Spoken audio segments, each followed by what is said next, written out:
Welcome again to New Wine Church. Glad you found us here. If you want to join us in worship in person, we meet here at 484 Water Street every Sunday in Newmarket at 4 p.m. Well, we've come to the end of this sermon series, Reset, looking at the lives we lead and the rhythm we need. We've looked at the muchness and manyness that overwhelms our lives on a constant basis. We've looked at 3 of the 4 biggest distractions in our lives that are named collectively by Richard Foster and Suzanne Stabile, naming noise and crowds and hurry. And then we walked along the story of how Jesus responded to these distractions in Luke 8. Well, this week we're going to look at technology, which is an admittedly gigantic thing to talk about. So I don't plan on hitting every nuanced bit about technology here, but we will talk about our connection to it and primarily to our phones.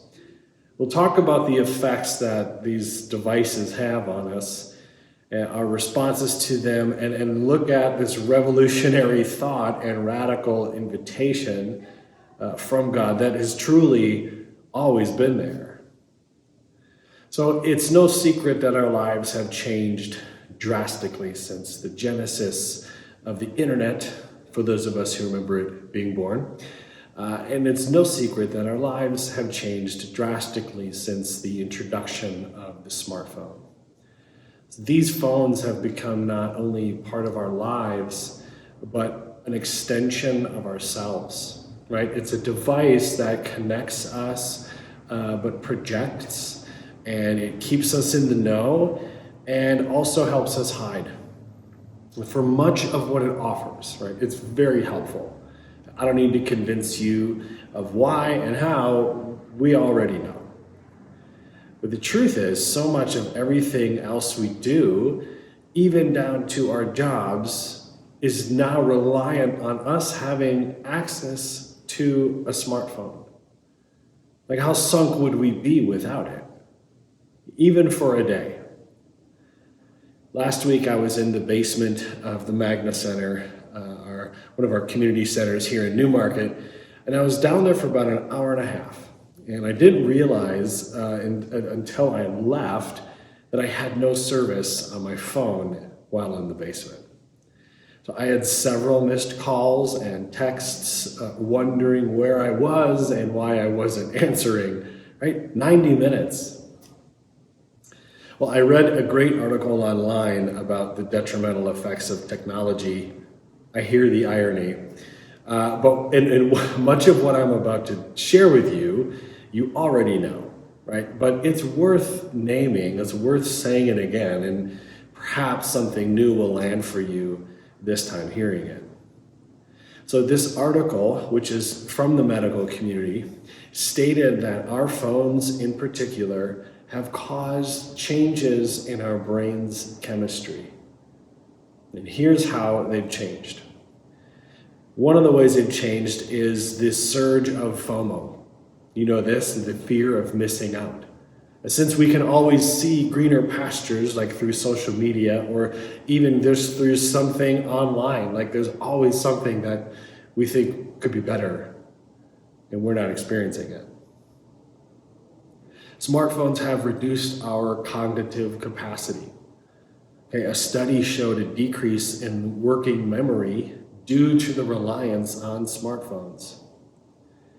The author of this article, Kendra Cherry, writes that instead of mulling over a question, like however deep, we just grab our phone, right? Which, no surprise, interferes with analytical and logical thinking. And this is how our brains are supposed to work, right? When it comes to problem solving, it's supposed to wrestle with hard things and make connections and figure it out. And when it can't figure it out on its own, we ask somebody, right? And we have dialogue, and we're supposed to discuss things, and this furthers our social connections, right? But we opt out and grab our phone instead. And now with AI on the rise, we've got even less thinking and problem solving responsibilities. It's also worsened our reading comprehension. This is especially true for young people, but it's definitely also true for adults. As we just skim through articles now, right? We look for buzzwords. We scroll to the end of an article to see how long it was. Now, some articles will tell you from the beginning, this is about a 10-minute read. Okay, are you crazy? I don't have time for that. Right? But then if we decide to read the article, we're reading it online, and we have everything from sidebar ads, top and bottom bar ads, message pings, and calendar updates that are constantly interrupting our reading. From games to messages to the rate at which we jump from one app to the next, to the simple reality that when we feel a hint of boredom or downtime, we simply reach for our phone without any real idea of what we plan on opening to. But there we are, combating boredom with doom scrolling. This is how I know it's bad for me.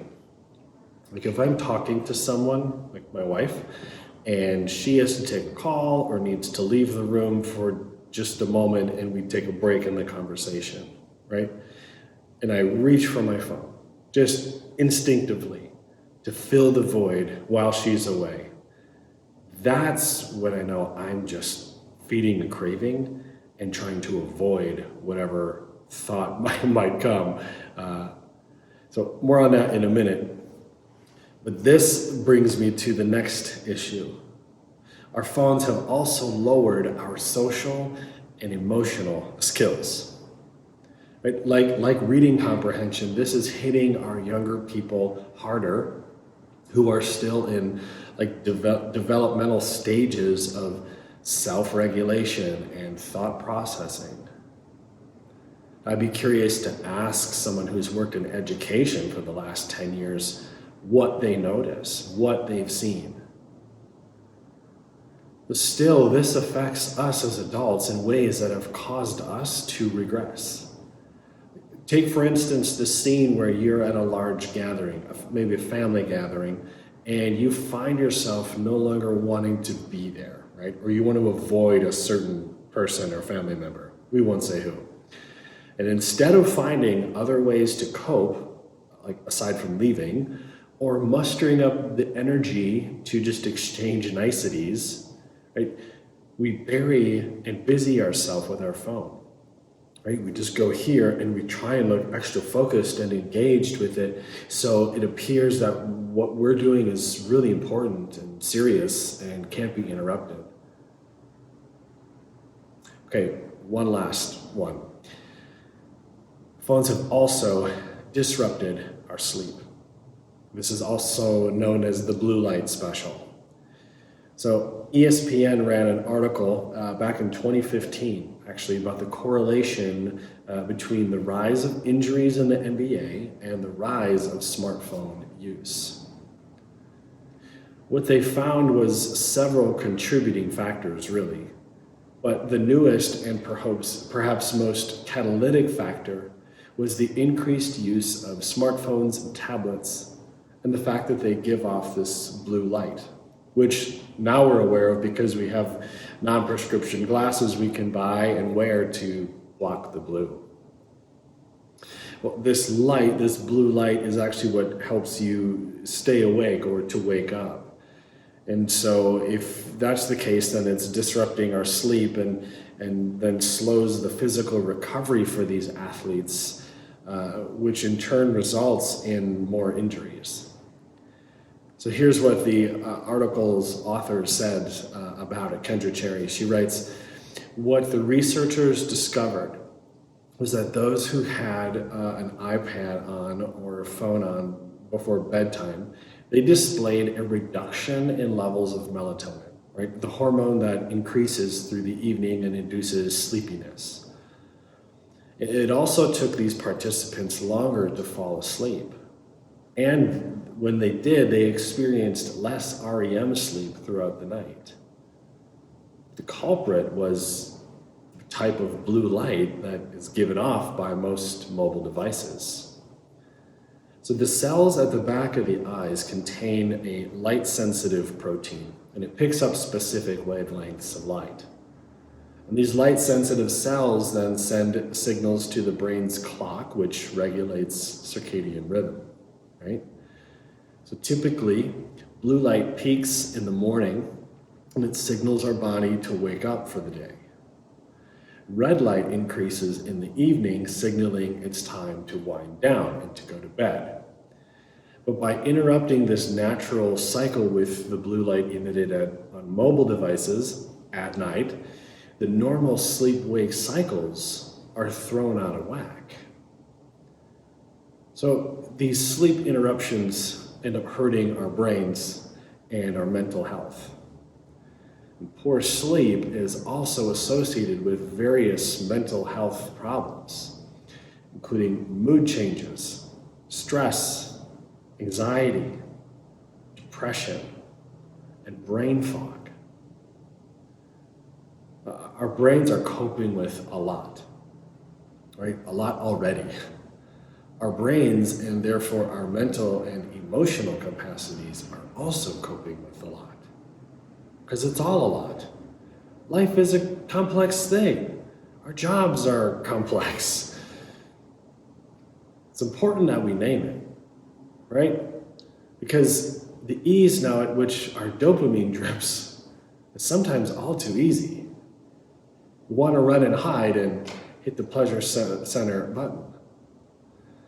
And this really isn't how it's supposed to be. Part of us knows it. Right? And this is why we've taken to things like sensory deprivation tanks, right? Like we're sensory overload. I need to deprave all these senses and get back to a normal state.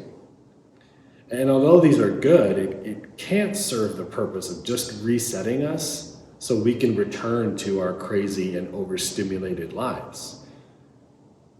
You've likely heard about a recent trend called dopamine fasting. It's the idea of cutting out all sorts of stimulating activities and things in our lives that have too easily become addictive behaviors. Right? And the idea is good, right? Like to pull back, find better patterns of resistance to the things that too easily pull us in and pull us away from reality, right? But in an attempt to correct our learned behaviors, we humans, we're really good at this, we have a tendency to overcorrect, just totally oversteer. According to Dr. Peter Greenspoon from Harvard Health Publishing, he writes that while dopamine does rise in response to rewards or pleasurable activities, it doesn't actually decrease when you avoid overstimulating activities. So a dopamine fast doesn't actually lower your dopamine levels. But at the same time, people are adopting ever more extreme ascetic and unhealthy versions of this fasting based on misconceptions about how dopamine works in our brains. He continues, saying people are not eating or exercising or listening to music, or socializing, or talking more than necessary. And what's with the gigantic swing in the opposite direction? Again, having parameters and self-regulated boundaries with the things that give us such quick hits of dopamine is good, and that's needed. But we'll never actually lessen the dopamine. Right? The problem is we've become too addicted to the ways that give us these pleasure hits, right? We're so accustomed to not dealing with things and running from them that our amygdala is just swollen. Instead, the purpose is to have a better relationship to the things that bring us dopamine hits, right? And understanding ourselves better when it comes to why we feel the need to avoid and the need to hit pleasure center button. What stands out most to me about myself, really, and maybe you can relate, is that my habits and my patterns so easily lend themselves to the quickest result, the shortest path. This also happens, at least for me, to parallel the path of avoidance. This, in turn, leads me to places of disruption and distraction in my life and deprives me of what I really need, right? The good and healthy emotional responses to things, especially things that go wrong or that I don't like or that are just difficult. Like the ability to sit with my own thoughts and not run and avoid them. The ability to just be bored for a minute and see what creative thought comes into my mind. Since it's so easy to develop practices that are quick but shallow, truth, I miss out on the deep and restorative practices I need. The kinds of practices that my mind needs for healthy mental and emotional processing and growth, for the health of my physical self, for the health of my spiritual self. And I don't mean to say that these parts of my life are separate and compartmentalized. They're truly, fully integrated. We've created and accepted so many different and overly simplistic coping mechanisms that haven't given us what we truly need. We've sold ourselves short. We've sold ourselves short when it comes to actually dealing with hard things. Right? Like some of us needing to get professional help when life is just too much. But we opt for this. We have sold ourselves short by holding things on our own and not sharing our burdens with the most trusted people in our lives, and we bury ourselves in our device. We've sold ourselves short when it comes to God-given rhythms like rest, like Sabbath rest. And we've sold ourselves short when it comes to the God-given environments we've been blessed with. We need good and healthy, life-giving community and rest and environments, right? We need the enjoyment of the created world, not the one we've created. So a word on these gifts we have, yet seem to rarely acknowledge and enjoy them. First, our God-given environment. This world was created to make and sustain life, to be enjoyed and appreciated and cared for and respected, loved and relied on, and to give our bodies what they need to live, right? So to sustain life. In the Genesis story, after each thing was created in the account, after everything was created, each thing was called good. And not just like a flippant good that we, like maybe that movie's good or that lunch was good, right? In the Genesis story, we're introduced to this word good, but the word is really tov. God saw that the light was tov. God saw that the land and waters he had created, and he saw that they were tov. God created the animals and saw that they too were tov. And God created trees and flowers and saw that they were tov. Tov is this word with a beautiful depth of meaning, but has also been described simply as this. Tov is anything that produces life and contains the potential for more life within it. This is how the world was created. Tov. This place we're walking around, full of life, with the ability to produce more life in it, and contains the potential for more and more life. This is the gift of this place. I don't know how familiar you are with this term forest bathing or forest therapy. We came to know it in Sweden. It's called skogsbad, but it's originally from Japan. And the Japanese term is Shinrin-yoku. So it was coined in 1982 by the then director of the Japanese Ministry of Agriculture and Forestry. Right? This is what recent research of forest bathing has found. So this is according to the Center for Environment, Health, and Field Sciences at Chiba University. It says that forest bathing can significantly lower levels of cortisol, a stress hormone, along with blood pressure and heart rate. Walking in the woods can boost the body's immune system by increasing anti-cancer proteins and enhancing the activity of certain cancer-fighting cells. The research also suggests that humans benefit from breathing in phytoncides, which is the volatile organic compounds that plants emit to protect themselves from like bacteria and insects and fungi. They also found these benefits from forest bathing. So, along with lowered blood pressure, lowered heart rate, they found a decreased blood glucose levels in diabetic patients. General relaxation of the human body, right? And they scientifically wrote an increased parasympathetic nervous system activity, like from a walk in the woods.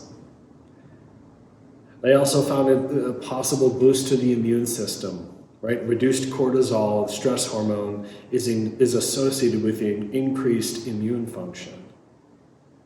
Decreased depression, decreased anger, decreased fatigue and confusion, and increased psychological vigor. This is the benevolence of this world, the world we've been given, and the benevolent one who created it for us. It's all a miracle, right? It's all a gift. But how often do we enjoy it and experience it? And instead, we take it for granted. Or we wait until the weather is perfect and then we'll go outdoors. We have a life-giving Tov environment at our doorstep. And we so often choose the cheap one we created. So more forest walks, please. And as we do so, may we recognize the immaculate design the Creator has so intentionally created for all living things. So as we've named how we experience all of the distractions we've looked at over the past couple months, we've talked noise and crowds and hurry and now technology.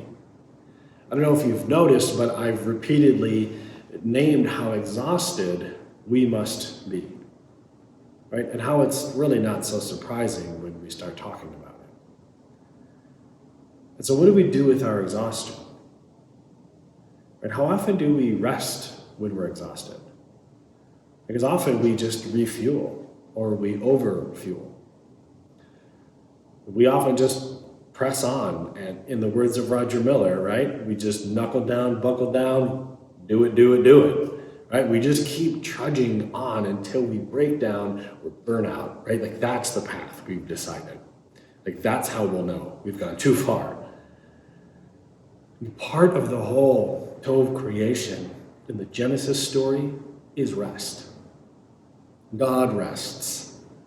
It's a wild idea, really, that God, in all of God's infiniteness, would rest.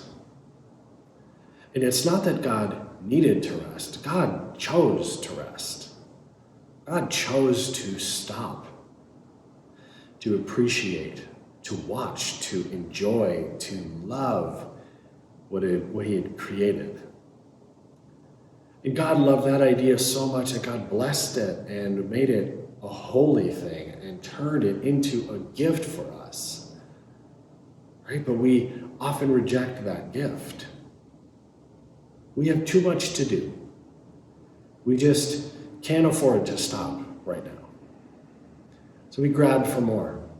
And we believe in ourselves, and we believe too that we are the exception and we can keep going.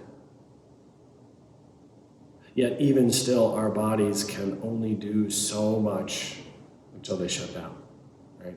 And our bodies decide rest for us, even if we can't decide it for ourselves. This is called getting sick. And so we have the gift of Sabbath and a choice to make. To choose to rest, to stop, to enjoy, to love, to breathe, to admit we can't get all the things done, and we're okay with that. And in so doing, in taking this real rest Jesus talks about in Matthew 11, we remember again that life is a gift and precious, and so are we. And lastly, I want to talk about the Tov that is us, you and me. In the Genesis story, God creates Adam, which is literally Hebrew for man. And he saw that he was Tov, really Tov, actually. But then God realized that Adam was alone, and it wasn't good for Adam to be alone. It is not Tov that the man is alone. So I will make a helper suitable for him. And this is interesting because in the Hebrew, suitable helper is ezer kenegdo, which translates as helper opposite of and helper equal and adequate to. So the man can't do this on his own. It's not Tov. I will make him a helper who is equal and adequate to him and also opposite. That is Tov. Now, sometimes in reading this text, we so quickly jump into a rom-com, right? And we just make it about Adam and Eve being a couple, and it was so wonderful. But we can't be so quick to just couple them off, and should instead understand the importance of God creating the first community, right? And that God's showing us that loneliness wasn't solved by sameness, but by oppositeness. But the creation of something good and Tov and whole was opposite to, yet equal with. Church, isn't that what we have here, right? In this place, in this community, all of us opposite to, yet equal with. And how many of us would find we disagree on a whole bunch of stuff, right? And also likely agree. But disagree and find that we're still here in this place at this time together. All of our differentness, all of our oppositeness, all equal and adequate with the invitation to live into this kind of Tovness. We are made for one another. We are made for connection. We are not made to be alone. In our noisy, crowded, hurried, and distracted lives, we forget that all too often. We mistake connection for sameness and likeness and fail to appreciate the beauty of opposite. What is this motley crew of the church? An otherwise unusual mixed group of folks who are here for one common reason, right? To pursue a life following Jesus, learning how to live and love like he does. To learn, to grow, to become more honest and more authentic, and find that we're still loved in our most ungracious moments, and also not alone. We come to admit we need help, that we're weak, and once again find that we're not alone in that either. It's so good. It's so Tov. So I want to leave us with this invitation. in response to the noise and the crowds and the hurry and the technology and all the ways that pull us away from ourselves and away from each other. To get into the woods, enjoy this world, enjoy creation, enjoy its design, breathe it in. Choose rest, holy rest. Allow yourself to stop and appreciate and know your limits. And choose community. Choose each other. Choose the opposite. Like, these are the rhythms we need in the lives that we lead. Each of these things is a gift, a blessing, how it should be. Tov. Grace and peace, friends.